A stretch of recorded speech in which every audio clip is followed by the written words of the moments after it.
بسم الله الرحمن الرحيم. الحمد لله رب العالمين، والصلاة والسلام على أشرف الأنبياء والمرسلين نبينا محمد وآله وأصحابه أجمعين. اما بعد،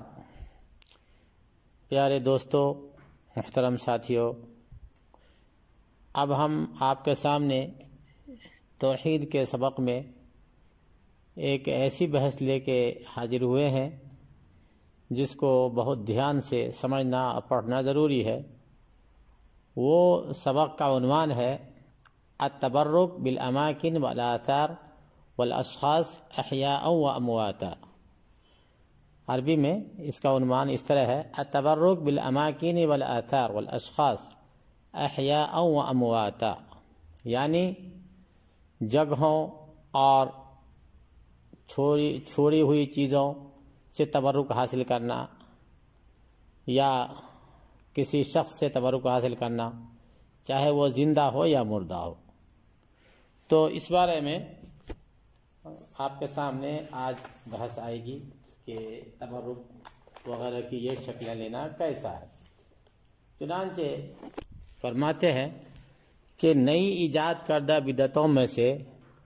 مخلوق سے تبرک حاصل کرنا بھی ہے۔ یہ بت پرستی اور وثنیت کے اقسام میں سے ایک قسم ہے، نیز ایک ایسا جال ہے جس سے دولت سمیٹنے والے سادہ لوگ انسانوں کی دولت کو خوب سمیٹ لیتے ہیں۔ یعنی یہ سب بدعت ہے، اور یہ اصل میں اس لیے کیا ہے لوگوں نے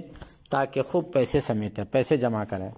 کہ ان کے پاس لوگ آئیں گے تبرک کے بہانے اور ان سے دولت اور پیسے جمع کریں گے۔ اب فرماتے تبرک برکت طلب کرنا، یعنی کسی شے میں خیر کا ثابت و دائم رہنا، اس میں ذاتی و بڑھوتری کا ہوتے رہنا۔ تو اس طرح خیر کا ثبوت اور اس میں برکت و ذاتی کی طلب یہ صرف اسی ذات سے ہو سکتی ہے جو اس پر اپنی ملکیت تام رکھتی ہو اور اس کے عطا کرنے پر قادر مطلق ہو، اور اس کے عطا کرنے پر قادر مطلق ہو،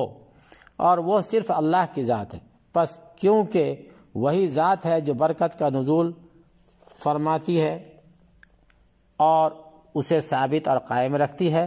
لیکن اللہ کی مخلوق میں یہ صفت اور خوبی نہیں ہے کہ وہ برکت کو وجود بخشے اور کسی کو عطا کرے پھر اس کو بقا اور ثبات دے، ہرگز نہیں اور کبھی نہیں۔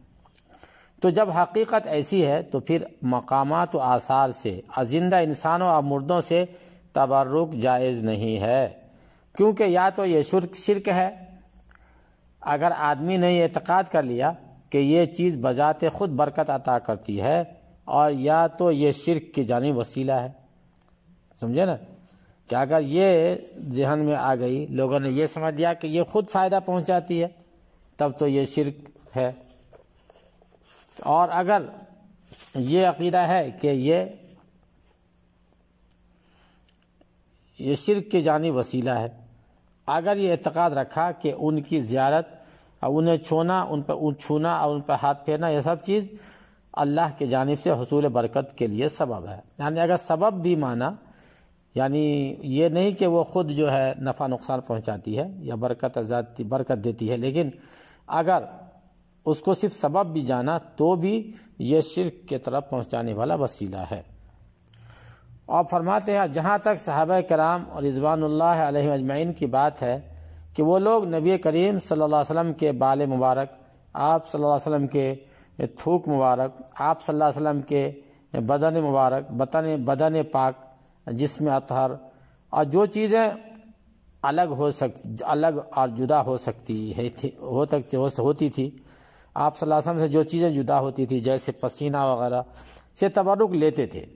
یہ چیزیں آپ صلی اللہ علیہ وسلم کے ساتھ خاص تھی، یہ آپ صلی اللہ علیہ وسلم کے لیے خاص تھی،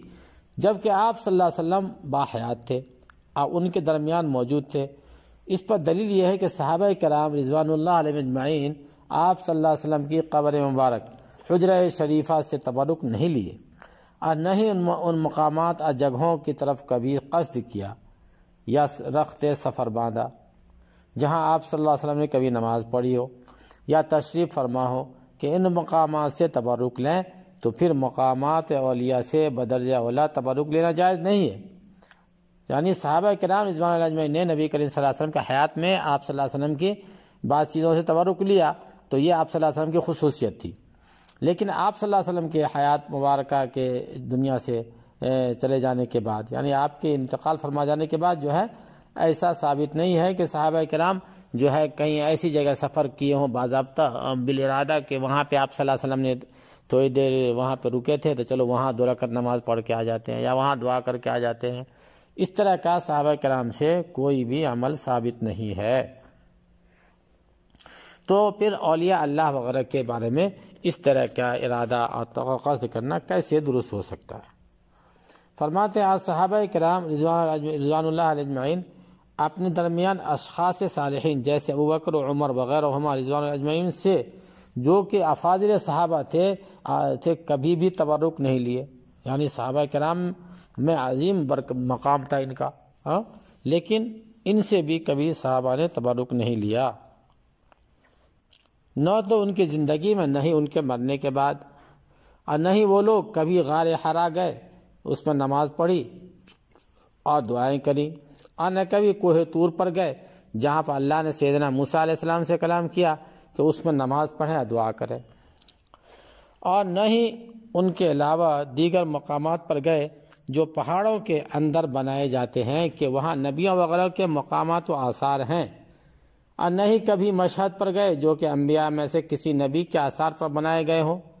نیز یہ بھی سچ ہے کہ وہ مکان کے مدینہ منورہ میں جہاں آپ صلی اللہ علیہ وسلم ہمیشہ نماز پڑھتے تھے، سلف صالحین میں سے کسی نے بھی اس کا استلام اور تقبیل نہیں کیا، یا نہ کبھی چھویا اور نہ کبھی اس کو بوسہ دیا، اور نہ ہی مکہ مشرفہ وغیرہ کے ان مقامات کو چوما جہاں آپ صلی اللہ علیہ وسلم نے نماز ادا کی ہو، جیسا کہ بہت سے لوگ مکہ مکرمہ مدینہ منورہ کی بعض چیزوں کو تبرک کے طور پہ چومتے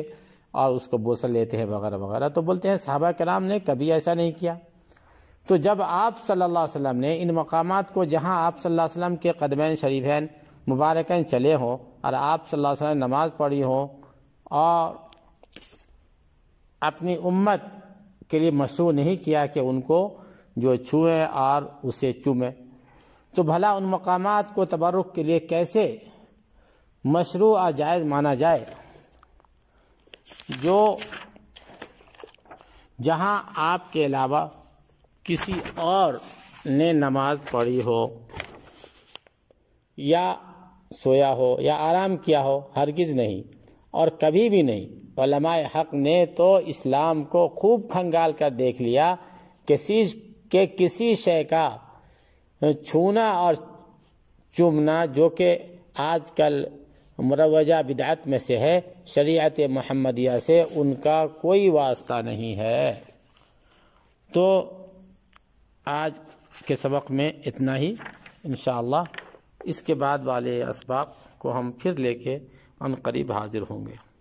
اللہ تعالی ہمیں نیک عمل کی توفیق نصیب فرمائے۔ وآخر دعوانا ان الحمد للہ رب العالمین۔